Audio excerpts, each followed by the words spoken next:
Site में chairman Bilawal Bhutto Zardari हिकु भेरो ॿीहर बुज़ुर्ग सियासतदाननि खे घर वेहण या मदरसे में वेही दुआ करण जो मशवरो ॾिनो आहे। इन खां अॻु बि बिलावल भुट्टो ज़रदारी अहिड़ी ॻाल्हि कई ऐं गॾोगॾु पंहिंजी PDM जेका हुकूमत हुई, जंहिंजो तक़रीबन 16 खां 17 महीननि ताईं समूरी हुकूमत रही, उनखे नाकाम हुकूमत करार ॾींदे चयो आहे त उनजो जेको सबबु हो उहो सबबु इहो हो त इत्तेहादनि ख़िदमत करण ते फोकस करण बजाए जेको फोकस कयो उहो पंहिंजी ज़ाती दुश्मननि ते कयो, जंहिं करे असीं सर्व न करे सघियासीं, असीं डिलीवर न करे सघियासीं।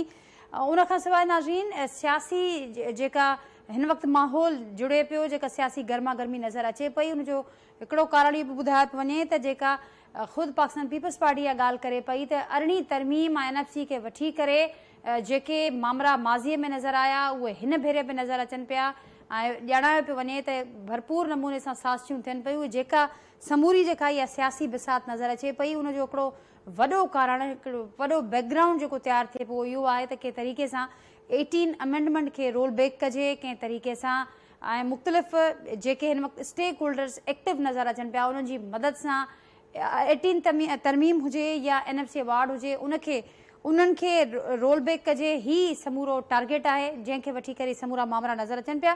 प्रोग्राम में फर्दर गुफ्तगू कंदासीं ऐं जेके डेवलपमेंट्स नज़र अचनि पियूं उन हवाले सां नाज़रीन सीनियर पैनल मूंसां गॾु मौजूदु आहे, सीनियर सियासी अॻवान ते ॿधलु आहे, उन्हनि जो तारुफ़ असां कराईंदसि। डॉक्टर करीम ख्वाजा आहिनि, पाकिस्तान पीपल्स पार्टी जा सीनियर अॻवान, वीडियो लिंक ज़रिए मूंसां गॾु अॼु के प्रोग्राम में मौजूदु आहिनि। नाज़रीन JUI पाकिस्तान जा मरकज़ी तर्जुमान आहिनि असलम गौरी साहब, मूंसां गॾु वीडियो लिंक ज़रिए अॼु के प्रोग्राम जो हिसो आहिनि। मखदूम मोहसिन साहब आहिनि, पाकिस्तान तहरीक इंसाफ़ जा सीनियर नायब प्रेसिडेंट सिंध आहिनि, मूंसां गॾु वीडियो लिंक ज़रिए अॼु के प्रोग्राम जो हिसो आहिनि। ऐं सिद्दीकुल फारूक साहब आहिनि, मुस्लिम लीग नून जा सीनियर अॻवान, उहे पिणु वीडियो ज़रिए अॼु के प्रोग्राम जो हिस्सो आहिनि। मां सभिनी खे भलीकार मां जी इजाज़त सां असलम गौरी साहब आपसे आगाज़ करती हूँ गुफ्तगू का। एक बार फिर से ये मशवरा आया है और ये कहा गया है कि जो बुजुर्ग सियासतदान हैं उनको अब घर बैठना चाहिए, या तो दुआ करनी चाहिए या फिर उनको इस सारे सिलसिले से बाहर रहना चाहिए। साथ साथ ये भी कहा आज बिलावल भुट्टो साहब ने कि जो हमारा 16 माह का इक़्तिदार रहा, जो सबकी शराकत रही, इसकी ये नाकाम था और इसकी नाकामी की वजह ज़ाती दुश्मनियाँ, क्या कहेंगे आप? बहुत शुक्रिया, आप लोग मुझे अपने प्रोग्राम में लिया। असल में मुझे समझ नहीं आ रही कि बिलावल साहब किसको मैसेज देना चाह रहे हैं, कौम को मैसेज देना चाह रहे हैं, अपने घर को मैसेज देना चाह रहे हैं, अपनी पार्टी को मैसेज देना चाह रहे हैं। और 90% क़यादत तो इस वक्त पीपल्स पार्टी की बुजुर्ग है। अगर सबसे पहले अपना जो वो कहना चाहते हैं पहले अपने घर में कर ले तो अच्छी बात है। तो ज़रदारी साहब इस वक्त माशाल्लाह एक्टिव है, पंजाब में बैठे हुए सियासत कर रहे हैं, तो किसकी सियासत कर रहे हैं? पीपल्स पार्टी की कर रहे हैं ना, तो फिर वो क्यों एक्टिव है? दूसरे को मशवरा देने वाले पहले घर पे अमल दरामद करें, तो फिर इसके बाद उनके मशवरे पे भी सोचा जा सकता है। लेकिन एक बात मैं आपसे अर्ज करना चाहूंगा कि मेच्योरिटी आती है धक्के खाने से, ठोकरे खाने से, और ये उम्र का इससे कोई ताल्लुक नहीं होता, ना बड़ी बड़ी यूनिवर्सिटियों से पढ़ने से कुछ होता है। मेरे भाई हैं, वो नौजवान हैं माशाल्लाह, उनकी वालदा की जगह उनको एक हैसियत मिल गई है। इस तरह के नौजवान बहुत से पाकिस्तान में फिरते हैं जिनकी बेचारों की कोई हैसियत नहीं, इनसे ज्यादा टैलेंटेड लोग हैं, लेकिन सिर्फ चूंकि वो किसी के नहीं है इसलिए बेचारे को कोई नहीं पूछता। खुद पीपल्स पार्टी में बड़े लोग मौजूद हैं। तो मैं समझता हूँ इस तरह के बयानात उनकी अपनी शख्सियत और कद को कम कर रहे हैं, उनको इस तरह के बयानात नहीं देने चाहिए। अपने बड़ों का एहतराम करना चाहिए। हमने यही बड़ों का सीखा है कि बड़ों का एहतराम करना चाहिए।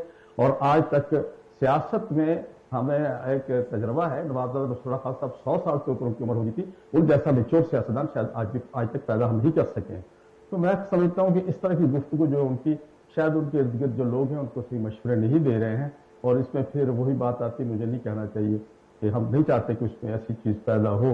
तो ये मैं समझता हूँ बचकाना हरकत है, इसमें कोई बढ़ने वाली बात। ठीक, इस पर भी जरूर कमेंट कर दें गौरी साहब कि ये जो आपका इत्तेहादी हुकूमत को नाकाम करार दिया है के मुताबिक गुफ्तगू करनी चाहिए।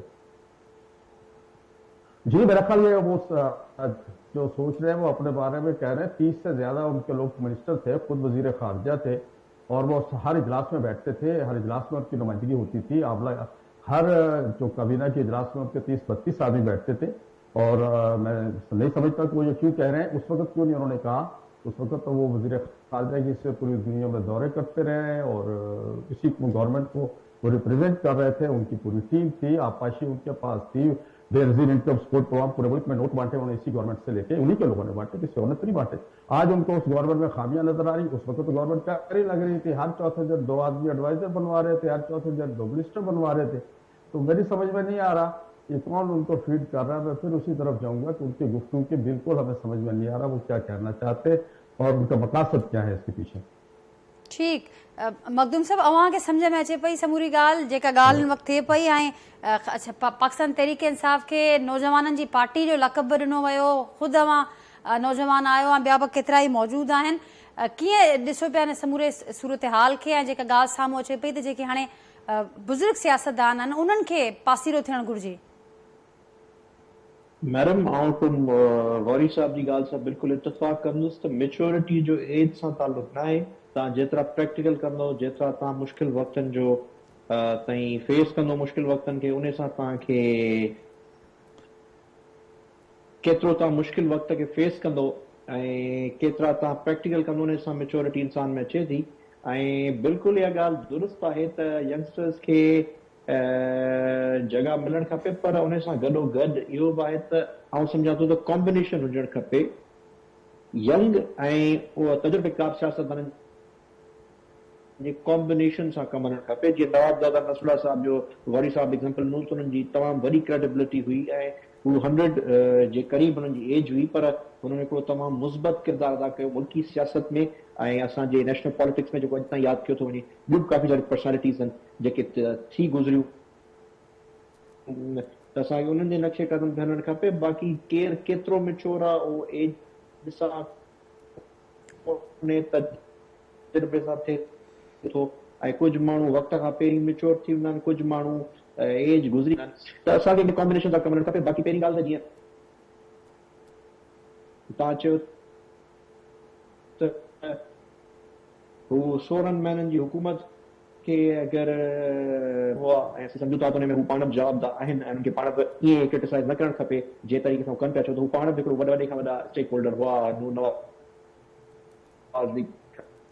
सेकेंड नंबर ते। ठीक, पर खुद पाकिस्तान तहरीक इंसाफ भी तो हिकिड़ो वाइट पेपर जारी करे चुकी है पीडीएम जी जेका हुकूमत रही ऐं ॼाणाईंदी रही त पीडीएम जी हुकूमत में छा छा थियो। पाकिस्तान तहरीक इंसाफ वो ॿुधाए चुकी है त बिलावल साहब बि उहा ई ॻाल्हि कनि पिया त हीअ हुकूमत नाकाम रही ऐं नाकाम छो रही, हू उन कारण ते रोशनी विझनि पिया त नाकाम इन करे रही जो हुन में जेके सियासतदान आहिनि बुज़ुर्ग बि हुआ ऐं गॾोगॾु हू उहा बुज़ुर्गी जेका सियासी जेका सीनियर्स वारी दानिशमंदी हुजे थी उहा इस्तेमालु न थी, उन बदिरां मुख़्तलिफ़ जेके रीज़न्स ॼाणाइनि पिया त ज़्याती दुश्मनी वारो जेको एलिमेंट हो तमामु हावी रहियो जंहिंजे करे नाकाम थियासीं। ॾिसो मैडम, उहो अॼु ताईं उहो फैक्टर आउं सम्झां थो त मौजूदु आहे। ऐं इहो अॼु जी ॻाल्हि न, अॼु उहो पियो थिए जेको 2018 में वारो साॻियो फेज़ दोहरायो पियो वञे त हिकिड़ी पार्टी जी लीडरशिप जेल में हुई, हिकिड़ी पार्टी खे फेवर मिली हुई, अॼु उहो साॻियो कमु पियो थिए। त इन असांखे इन्हनि रवायत खां निकिरणो पवंदो, असांखे विक्टिमाइज़ेशन जी सियासत खां निकिरणो पवंदो, असांखे गैर पार्लिमानी लैंग्वेज ॻाल्हाइण जी खां गैर इम्प्रैक्टिकल लैंग्वेज ॻाल्हाइण खां असांखे पासो करणो पवंदो। असांखे हक़ीक़त मुबनी ऐं असांखे मुल्की मफ़ादनि ते असांखे सभिनी खे कंहिं न कंहिं पॉइंट ते असांखे गॾिणो पवंदो त जंहिंजे करे मुल्क में बहितरी अचे। हाणे हमेशह 5 सालनि खां पोइ इलेक्शन थिए ऐं हिकिड़ी पार्टी जंहिंजे फेवर में अचनि, उन खां अलावा ॿियूं समूरियूं पार्टियूं इहे चवनि त इलेक्शन सही नाहे थी, या मिसाल अगरि जंहिं निज़ाम तहत असां पंहिंजे हुकूमती दौर जे दौरान असां चयो त इलेक्टोरल रिफॉर्म्स थियणु खपनि ऐं ईवीएम मशीनूं अचनि त जीअं इलेक्शन जी ट्रांसपेरेंसी ते शको शुबात न उथनि।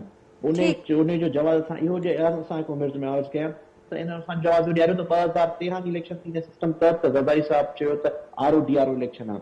2018 जी इलेक्शन थी त उन ते मियां नवाज़ शरीफ़ साहब चयो त धांधली थी आहे, मौलाना फज़लुर रहमान साहब चयो धांधली थी आहे। उन खां पहिरीं 2013 जी इलेक्शन जे 4 हल्कनि जी ॻाल्हि आई त असांजी पार्टी लीडरशिप चयो त धांधली थी आहे। त सभई मुतफ़िक़ आहिनि त इन निज़ाम तहत इलेक्शन ट्रांसपेरेंट थिए ई नथी। हींअर पोइ असांजी शइ पहिरीं जॾहिं हिकिड़ो बहितर सिस्टम असां आणण जी असां कोशिशि कई ईवीएम जे ज़रिए त उनजी वरी सभु दोस्त मुखालफ़त कनि था।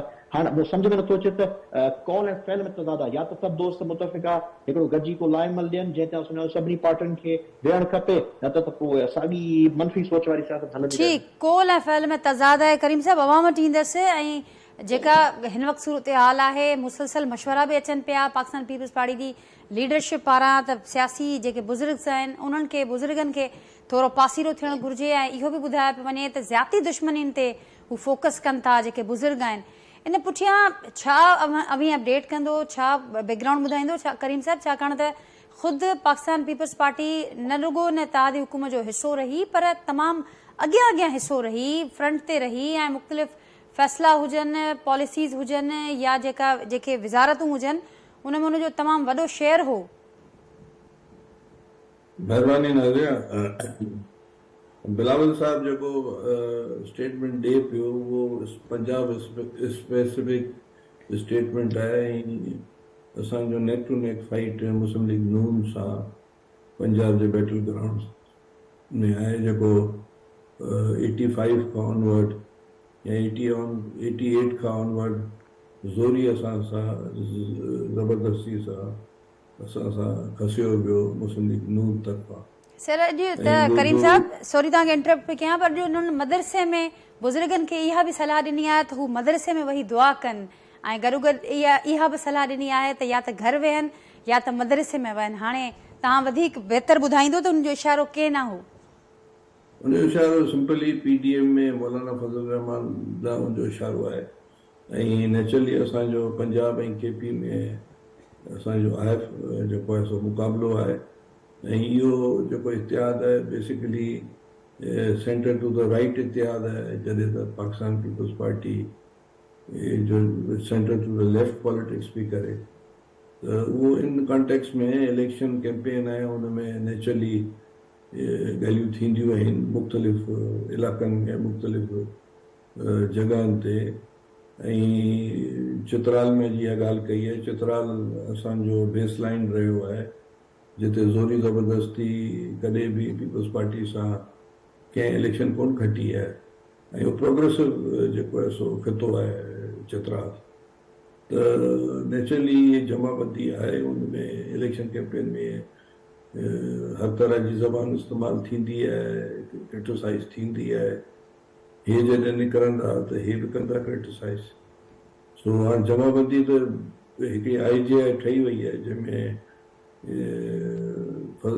मौलाना फज़ल रहमान साहब ऐं नवाज़ शरीफ़ साहब आहे ऐं ॿिया बि आहिस्ते आहिस्ते ज़ाहिर थींदा, राइट विंग्स पार्टी ऐं ॿियूं जेके पार्टियूं आहिनि उहे तव्हांखे नज़र ईंदियूं। नेचुरली हाणे इलेक्शन में त हार त कोन वञंदा, हिकिड़े ॿिए जे ख़िलाफ़ ई ॻाल्हाईंदा। जेसि ताईं इतिहाद जो तालुक़ु आहे त इहो शहबाज शरीफ़ खे आणण वारा असीं हुआसीं, आसिफ ज़रदारी साहब फरमायो आहे, पर हुन जेके पॉलिसीज़ एडॉप्ट कयूं इन जनरल उहो त सॼो खातो हुन जे खाते में थो वञे।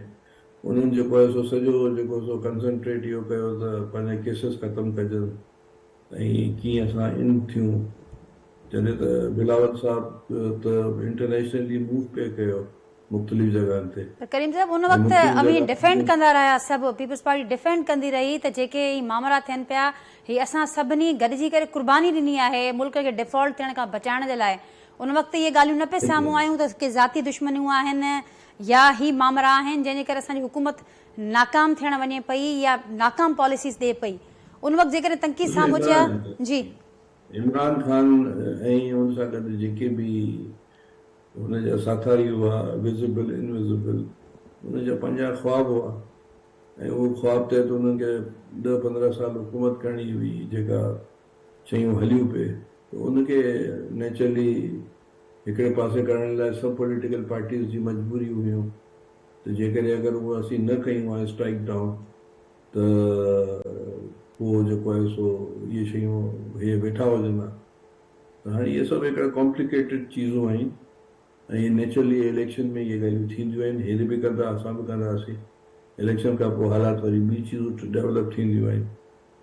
सो इलेक्शन में त इहे ॻाल्हियूं हर जॻह थींदियूं आहिनि सॼी दुनिया में।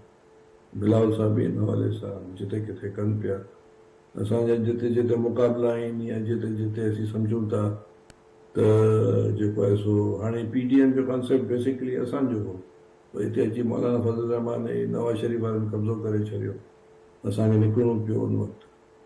त हाणे इहे पुराणी ॻाल्हियूं आहिनि, इहे वक़्त सां गॾु अॻिते हली करे मौरख लिखंदा छा सही आहे छा ग़लति आहे, असीं ग़लति आहियूं या उहो सही आहे या असीं सही आहियूं। ठीक, त उहो त वक़्तु ॿुधाईंदो आहे, मौरख बि ॿुधाईंदा, पर हिन वक़्तु पीपल्स पार्टी छा पई सम्झे ही ॻाल्हियूं साम्हूं आणण सां इहे मामला या इहे नैरेटिव जीअं चयो त चूंड कैंपेन जो हिकिड़ो तक़ाज़ो हुजे थो, कुझु रिक्वायरमेंट्स हुजनि थियूं, उन तहत ही मामला नज़र अचनि पिया, हिन जो फ़ाइदो या नुक़सानु कंहिंखे थींदो? असीं सम्झूं था त इहो अवाम खे फ़ैसिलो करिणो आहे त इहो फ़ाइदो असांखे थींदो या मुख़ालिफ़ धुर खे थींदो।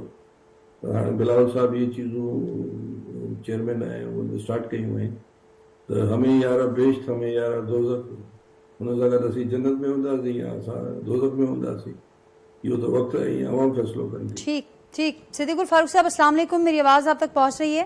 वालेकुम अस्सलाम जी, आवाज़। सिद्दीकुल फारूक साहब क्या कहेंगे आप? बुजुर्ग सियासतदानों के लिए एक बार फिर से एक मशवरा सामने आया और ये कहा गया कि उनको रहना चाहिए थोड़ा सा दूर सियासत से अब, क्योंकि उनकी दानिशमंदी नजर नहीं आई। ये 16 माह जो इत्तेहादी हुकूमत के रहे बड़े नाकाम रहे और सारा नाकामियों को जो क्रेडिट है वो आपकी जानिब जाता है, वो मौलाना फजलुर रहमान साहब की जानिब जाता है, क्योंकि वो सारे फैसले ले रहे थे और खास करके शहबाज शरीफ साहब प्राइम मिनिस्टर थे। ये भी कहा जा रहा है कि जाती दुश्मनियों का जो एलिमेंट था वो बड़ा हावी रहा इन 16 माह के दौरान। बात यह है कि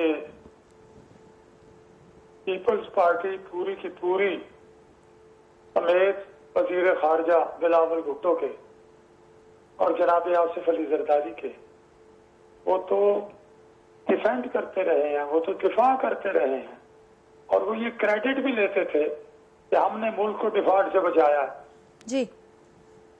और फिर वो जनाब नवाज शरीफ से मिलने लंदन गए और अंकल नवाज शरीफ और शहबाज शरीफ की तारीफें करते थकते नहीं थे और ये भी कहते थे कि कराची को भी शहबाज शरीफ चाहिए।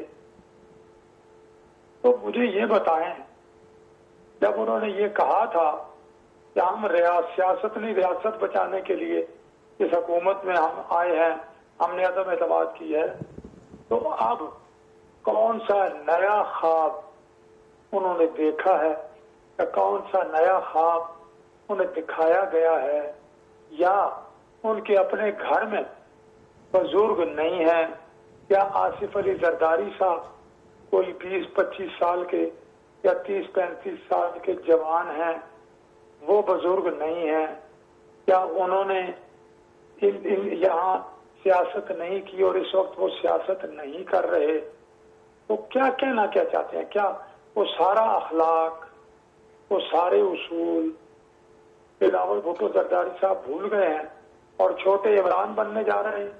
तो क्या कोई अखलाक नहीं? बुजुर्गों पर तनकीद करो, उन पर तनकीद करो, सच बोलने की बजाय झूठ बोलो, तो ये उन्होंने तो अपनी अखलाकी बुनियादें ही खो डाली हैं आज।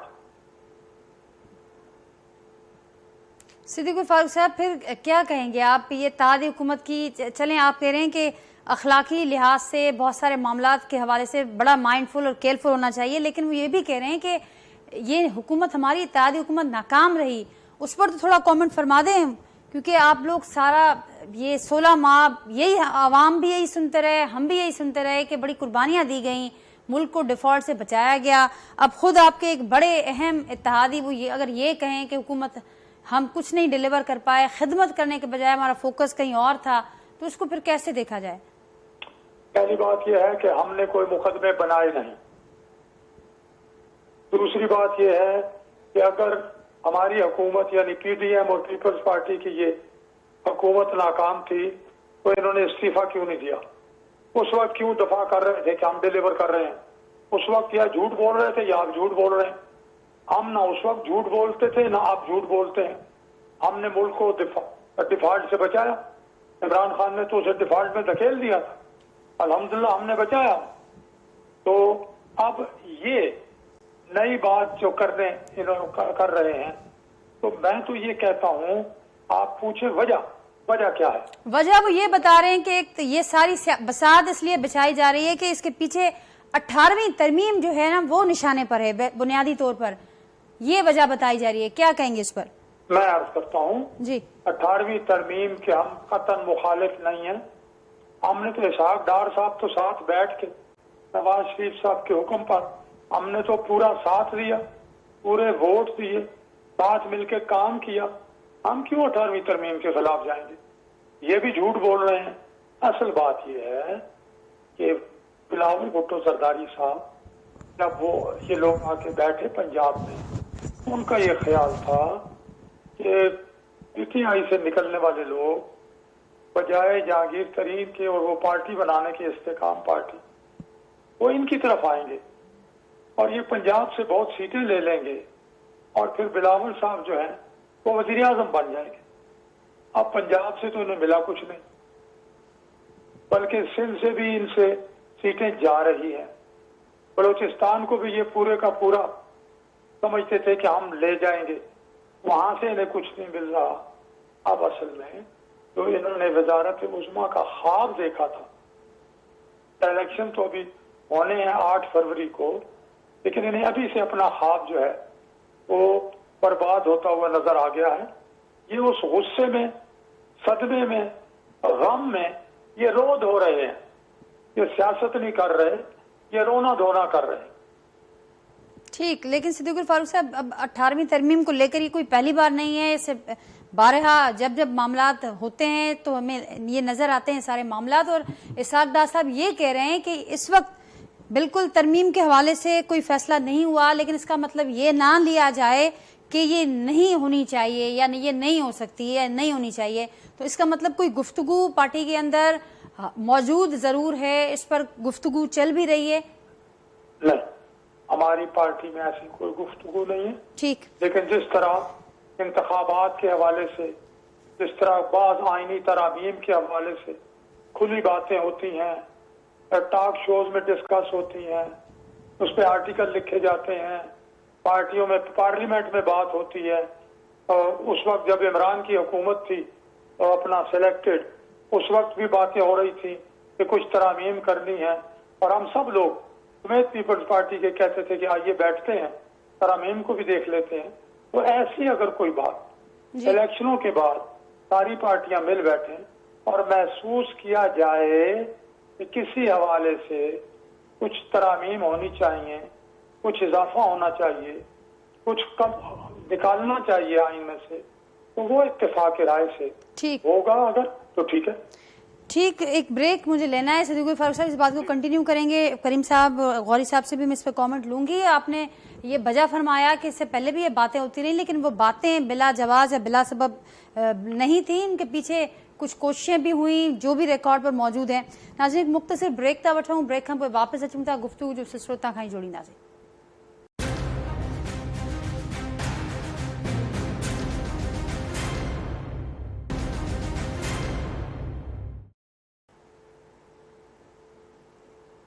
वेलकम बैक नाज़रीन, मेरे ॿीहर मूंखे गुफ्तगू में भलीकार चवंदासीं। करीम साहब, बवां वटि ईंदसि। ब्रेक खां अॻु सिद्दीकुल फारूक साहब जो मौक़िफ़ मां ॿुधो, छा चवंदो? पीपल्स पार्टी मुसलसल इहा ॻाल्हि करे पई त जेका विक्टिमाइज़ेशन वारी सियासत आहे उनखे रिवाइव कयो पियो वञे। मुस्लिम लीग नून ॾांहुं इशारो कंदे इहो बि ॼाणायो पियो वञे त समूरी जेका रिथाबंदी आहे उनजो जेको पुठियां जवाज़ आहे, बुनियाद आहे, उहा 18वीं तरमीम आहे। छा चवंदो?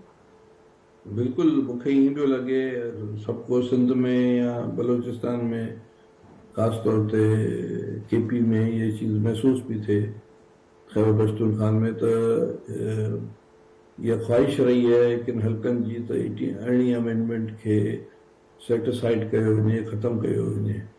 इमरान ख़ान भी कोशिश कई हुई, उन इज़हार भी कयो, NFC जे हवाले मद में भी कयो, ऑन रिकॉर्ड चीज़ूं पयूं आहिनि, पर उनजी 2/3 मेजॉरिटी कान्हे, तॾहिं हू चवंदो त सदारती सिस्टम थिए ऐं पोइ जेको पावर मूंखे मिलनि ऐं इहे NFC जे मद में थिए। हाणे मियां साहब जहिड़े नमूने शयूं हलनि पियूं, नज़र पियो अचे त पहिरीं त वोट को इज़तो वारी ॻाल्हि हुई। हाणे रंजीत सिंह अलाए नथो थियणु चाहे मियां साहब।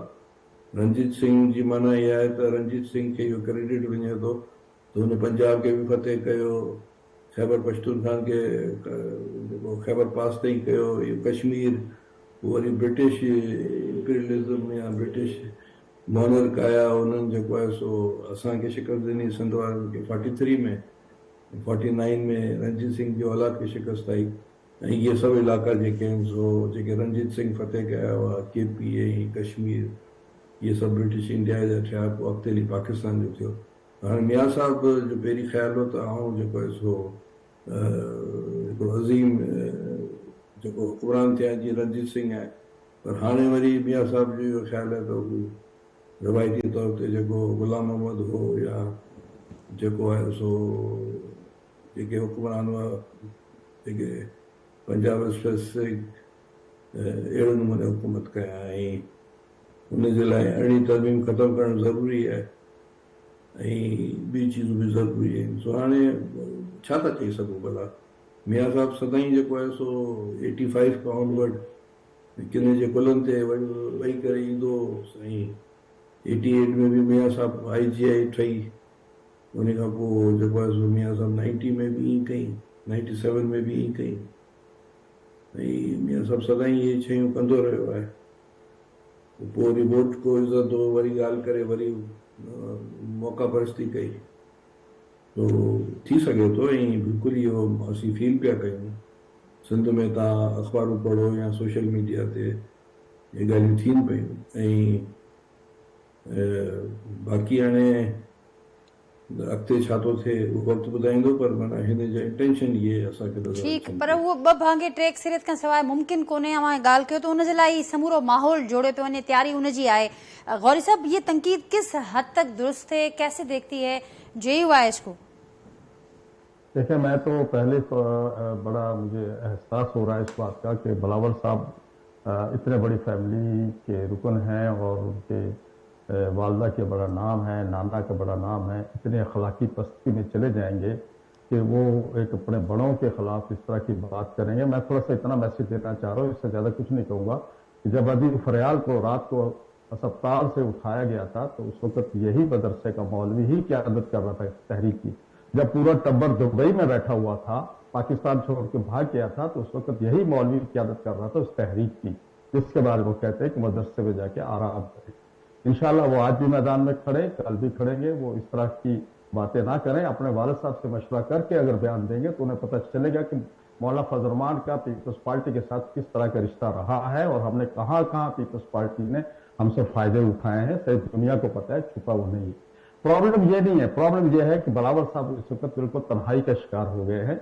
उनके साथ कोई पार्टी इस वक्त इत्तेहाद नहीं कर रही है, PTM की किसी पार्टी के साथ उनका इत्तेहाद नहीं हो रहा है। जैसे कि मेरे भाई सदीक अल फारूक ने कहा कि पंजाब में उनको बड़ी तवक्कुआत थी कि मुस्लिम लीग नून उनको बड़ी सीटें दे देगी, लेकिन वो जो तवक्कुआत उनकी पूरी नहीं हुई। मुस्लिम लीग नून से इत्तेहाद नहीं हो सका और दुबई में बड़े मुज़ाकरात होते रहे इस पे, और जनूबी पंजाब पे और दूसरी जगह पे जब वो मामला तिनके नहीं बने उसमें हमें भी साइड में कॉर्नर रख के सौदे होते रहे, लेकिन जब वो नहीं बने तब वो इस तरह के बयान दे के शायद PTI को अपनी तरफ मतवज्जो कर रहे हैं कि जी हम नाकाम हुए और ये हुआ और वो हुआ। ये PTI को एक मैसेज दे रहे हैं कि शायद वो हम सब हमारे खिलाफ बातें करके PTI के लिए शायद रास्ता वार कर रहे हैं, उनकी तरफ जाना चाहते हैं।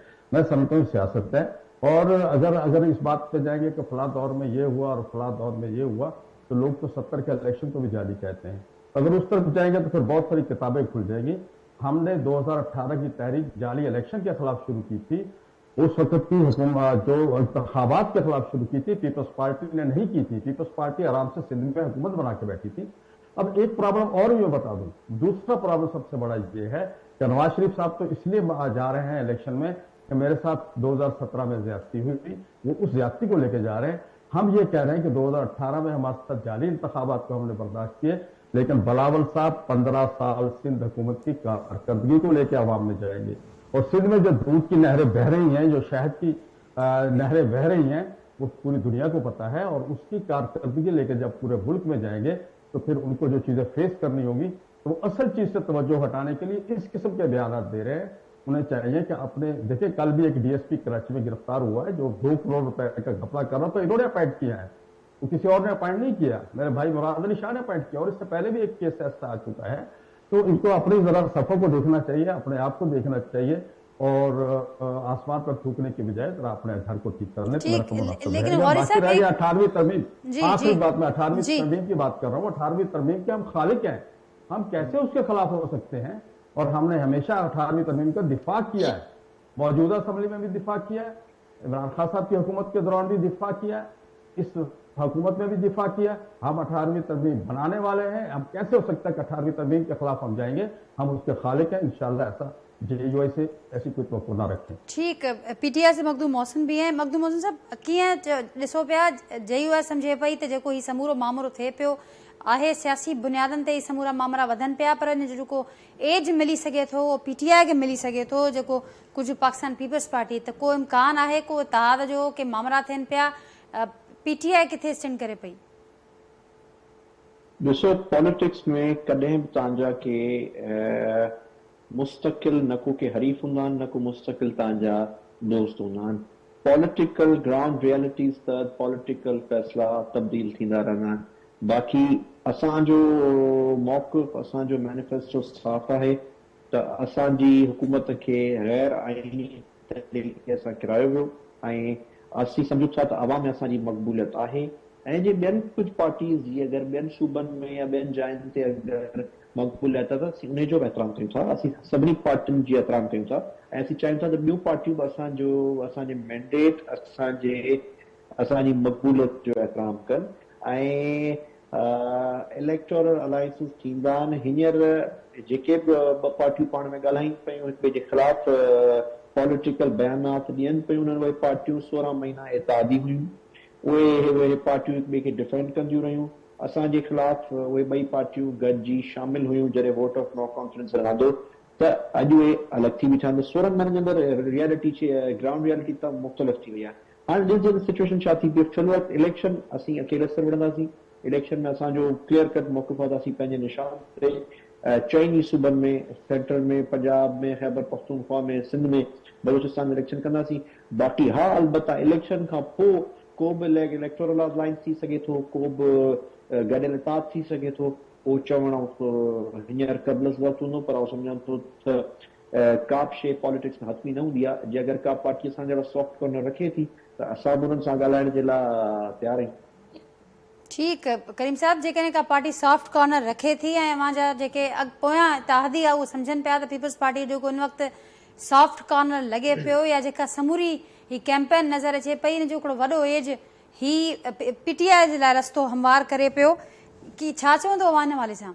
नाज़िया, मसइलो इहो आहे त जेको आहे सो भुट्टो शहीद खे जॾहिं लाथो वियो ऐं पोइ वरी चयो वियो त 90 दिन के अंदर मुस्बत नतीजे जब तक आएंगे इलेक्शन होंगे।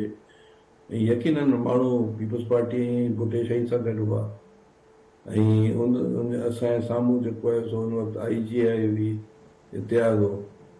त चवण जो मतिलबु इहो आहे त असां उहो रिपीट नथा करणु चाहियूं। हिन में को शक न आहे त पंजाब में ऐं KP में पॉपुलर सपोर्ट इमरान खान जी आहे ऐं नौजवान वोट अञा बि हुन सां गॾु आहिनि।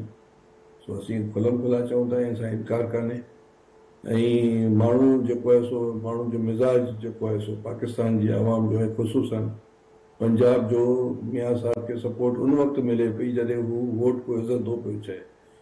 मुल्क में मजमूई तौर ते मिज़ाज माण्हुनि जो एंटी एस्टेब्लिशमेंट आहे ऐं जेको इन्ही बुनियाद ते भुट्टे शहीद खे वोट मिलियो, इन्ही बुनियाद ते बेनज़ीर शहीद खे वोट मिलियो, इन्ही बुनियाद ते अॻिते जेको आहे सो इन्ही बुनियाद ते जेको आहे सो नवाज़ शरीफ़ जेको आहे सो सौदेबाज़ी कई, गारियूं ॾेई करे वरी ठही वियो। त हाणे माण्हू जो मिज़ाज इहो आहे, असां मिज़ाज खे ॾिसी हलंदासीं ऐं असांजो बैटल फील्ड पंजाब आहे। पंजाब असां सां नवाज़ शरीफ़ खसियो हो। बाक़ी हाणे ॿिया जेके हुनजा जेके दोस्त आहिनि, करीम साहब, रुगो ख़्वाहिशनि जे बुनियाद ते त न थींदो न मामिलो। अवी चयो त बैटल फील्ड आहे ऐं असुल मुक़ाबिलो उते थियणो आहे। अवांजा इतिहादी चवनि पिया त न पीपल्स पार्टी वटि उते न उन्हनि जो को होमवर्क आहे, न उते को मामरा आहिनि, त पोइ उन हवाले सां पीपल्स पार्टी छा थी चए? ऐं इहो बि ॼाणायो पियो वञे त पीपल्स पार्टी हिन वक़्तु सियासी अकेलाइप जो शिकार थिए पई, को इतिहाद न पियो थिए उन्हनि जो, के मामरा अॻियां न पिया वधनि, क़बूलियत न पई थिए, तंहिंजे करे अहिड़ा मामरा, अहिड़ा बयान साम्हूं अचनि पिया। वोट बैंक असांजो आहे, ग़रीब माण्हू जो वोट बैंक आहे ऐं लास्ट जेको 67 खां ऑनवर्ड असांखे उहो ई वोट बैंक मिलंदो आहे सॼे पाकिस्तान में। जेसि ताईं ॿियूं जेके पॉलिटिकल पार्टीज़ आहिनि उहे मिडिल क्लास जूं आहिनि, के अपर मिडिल क्लास जूं आहिनि, के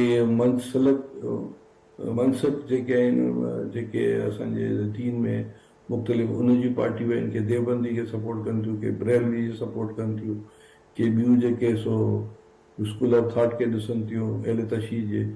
पीपल्स पार्टी त हिकिड़ी मल्टी पार्टी आहे ऐं उनमें मल्टी शेड्स आहिनि, त असांखे उहो वोट बैंक असांजो एज़ इट इज़ आहे ऐं असां उन तहत पिया हलूं। खटण ऐं हारण इलेक्शन्स में थींदा आहिनि, पर आइडियोलॉजिकली त असांजो इहो आहे। बाक़ी जेको आहे सो शयूं ईअं बि डेवलप थियनि, जीअं भुटो शहीद खे हटाए करे जेको 77 खां पोइ जेको आहे सो IGI हुई, उहो IGI जो हशर छा थियो आख़िर में 88 में वाइप आउट थी वई IGI, कुझु हुन जी पार्टी सर्वाइव कयूं। सो असां को अहिड़ो कमु कोन कंदासीं जो सुभाणे मोहरक असांखे छा चए। ग़लतियूं हर पार्टी सां थींदियूं आहिनि ऐं फ़रिश्तो त केर बि कोन्हे, पर हाणे इलेक्शन आहे, इलेक्शन में त हार कोन पाईंदासीं न हिकिड़े ॿिए खे। ऐं बिल्कुलु ॻाल्हियूं ॿोलियूं हर पार्टी सां थींदियूं ऐं जेके असांखे सूट कनि, जेके हुननि खे सूट कनि, हुन सां इतिहाद बि थींदा। ऐं नेचुरली जिते कंहिं पार्टी खे रोकियो वेंदो त उन जा वोट ॿिए पासे त वेंदा। हाणे PTI जा वोट पोइ वेंदा कोन हुन पासे, नून पासे या ॿिए पासे। नेचुरली उहो जेको फ्लेक्सिबल सम्झंदा हुन पासे ईंदा, या उहो गैर हाज़िर रहंदा, इलेक्शन में कोन वेंदा। तो लेट्स सी अवाम जो छा थो मिज़ाज थिए 8 फरवरी ते, त हर पार्टी इन हिसाब सां हलंदी, असां बि ईअं पिया। जी सिद्दीक उल फारूक साहब की तरफ आऊंगी। माजी का ये सारा रिप्ले ये पहले भी माजी में हो चुका और अब भी इसको दोबारा से दोहराया जा रहा है और इसके रिजल्ट्स जो माजी में आए उससे मुख्तलिफ नहीं निकलेंगे। ये जो सारे मामलात हैं इस तरफ जा रहे हैं। करीम साहब को आपने सुना, क्या रिस्पॉन्ड करेंगे? कि एक बात, ये जो रंजीत सिंह का इन्होंने बार बार नाम लिया, ये क्या कह रहे थे? मैं कह रहा हूँ आप रंजीत सिंह बनना चाह रहे हैं मगर आप बन नहीं पा रहे हैं। आप दोबारा वही जो है वोट को 102 को कहकर दोबारा पीछे रंजीत सिंह बन करके तो अच्छी बात होती है, उसको तो मैं फेवर कर रहा हूँ कि ये चीज पंजाब का अच्छा चैप्टर कर रहा हूँ, मगर उसका हट के है बात करके कह रहा हूँ जी कि ये मैं तारीख की हवाला दे रहा हूँ और बहस भी कर सकता हूँ। मैं आपको चाह रहा हूँ कि आप रंजीत सिंह बने, अगर आप नहीं बन पा रहे क्या करें?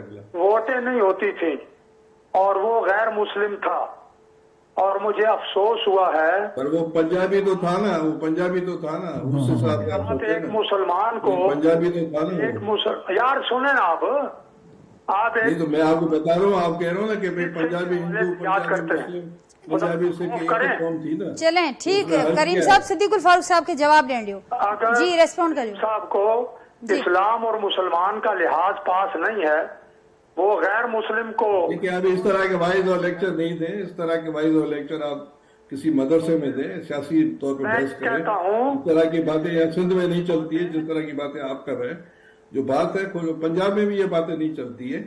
ये जो लेक्चर वेक्चर मत दें, असल बात करें कि भाई आपने सौदेबाजी की है, मौकाबाजी की है, किसी के कंधे पर चलकर आ रहे हैं, ये बात करें। अब मैं बात जो लेक्चर मत दें आप हमें, लेक्चर मत दें आप हमें, लेक्चर मत दे। आप ये कहता हूँ सीनियर आदमी लेक्चर मत दे, जो है तारीख के हिसाब से बात करें। हम कहते हैं राजा राय अच्छा आदमी था, राजा राय हमारा हीरो था, मकतुल मोहसिन भी ये कहेगा जी। करीम साहब असी ठीक क्रॉस टॉक न थे तो बेहतर है, तो जी गाल असी समझी सकूं, बुधी सकूं।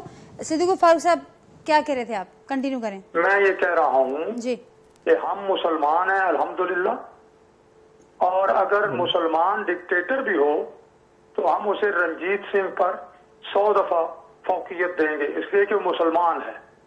लेकिन हम आइन के लिए जिद्दोजहद करते रहे हैं।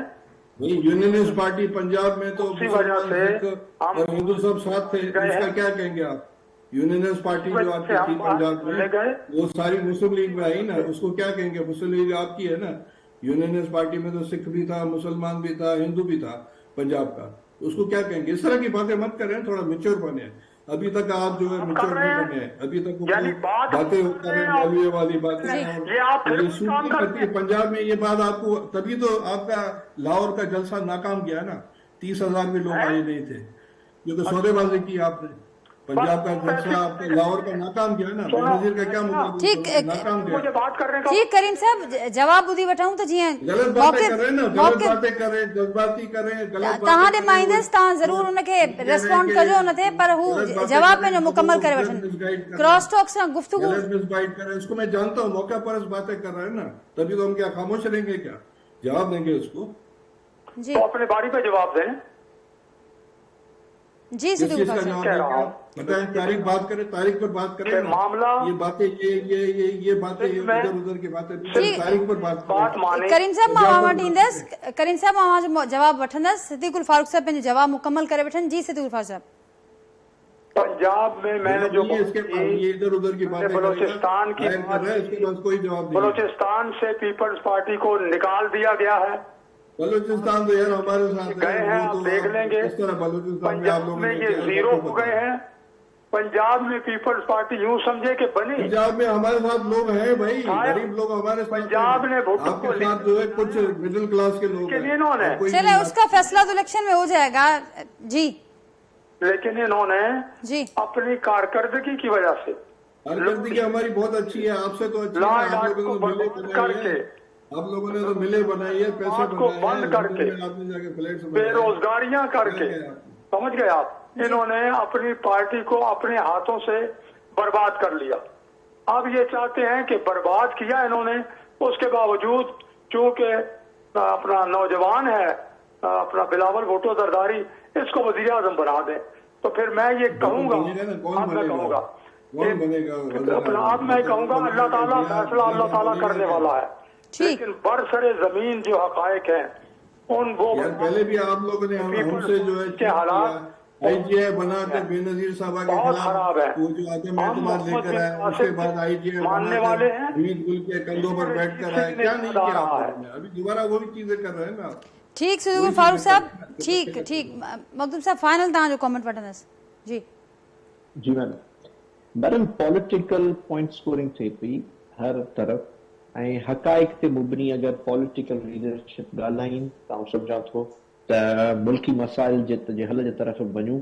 हर को ख्वाहिशात जी सियासत खे तरजीह ॾिए थो, अवामी मुफ़ादनि खे तरजीह ॾिए थो। पाकिस्तान हिकिड़े क्रूशल स्टेज मां गुज़रे पियो, ऐं अलबत्ता अल्लाह न करे अगर हाण को इकोनॉमिकल कोलैप्स थिए थो त पाकिस्तान इन कोलैप्स मां निकिरी न सघंदो, ऐं उन जे लाइ असां सभिनी जो नुक़सानु थींदो।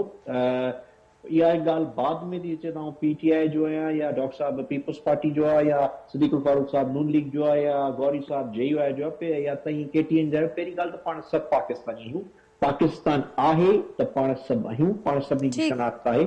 ऐं जेको कुझु थिए पियो मुल्क जे मफ़ाद में न पियो थिए, ऐं उन जे लाइ असांखे सभिनी सियासतदाननि खां इंक्लूडिंग असांजे पार्टी जी लीडरशिप सभिनी खे मिचोर थियणो पवंदो। ऐं जेॾीमहिल मिचोर जेसीं ताईं मिचोर न थींदा तेसीं ताईं असां सभई फेस कंदा रहंदासीं। ऐं उहा साॻी माज़ी जी एक्सरसाइज़ जीअं डॉक्टर साहब सां 100% इतफ़ाक़ कंदुसि त इहा एक्सरसाइज़ 88-90 में डॉक्टर साहब वारनि सां थी, उहा साॻी एक्सरसाइज़ असां सां 2022 में थी, उहा साॻी एक्सरसाइज़ मियां साहब वारनि सां सिद्दीकुल फारूक साहब वारी पार्टी सां 2017 में थी। त असां सभिनी सां वक़्तन सिलसिलो बंदि थियणु घुरिजे, पर इहो सिलसिलो कीअं बंदि थींदो? ऐं इन सूरत हाल में अहिड़े तरीक़ेकार सां जेके साॻिया नाज़रीन मामला नज़र अचनि पिया त उन सां कीअं हिन साइकिल खे टोड़े सघिबो, ही तमामु अहम हूंदो। जेको कुझु थिए पियो सियासी मुल्की मुफ़ादनि में कोन्हे। अवां ज़िक्र ॿुधो, एंड में तबसरो ॿुधो मखदूम मोहसिन साहब जो। मूंसां गॾु नाज़रीन जो प्रोग्राम में शरीक हुआ डॉक्टर करीम ख्वाजा साहब, सिद्दीकुल फारूक साहब, असलम गौरी साहब ऐं मखदूम मोहसिन साहब। गुफ्तगू ॿुधी पंहिंजे फीडबैक सां आगाह कजो, पर जल्द मां सां मुलाक़ात थींदी। तेसिताईं ॾींदा इजाज़त, अल्लाह हाफ़िज़।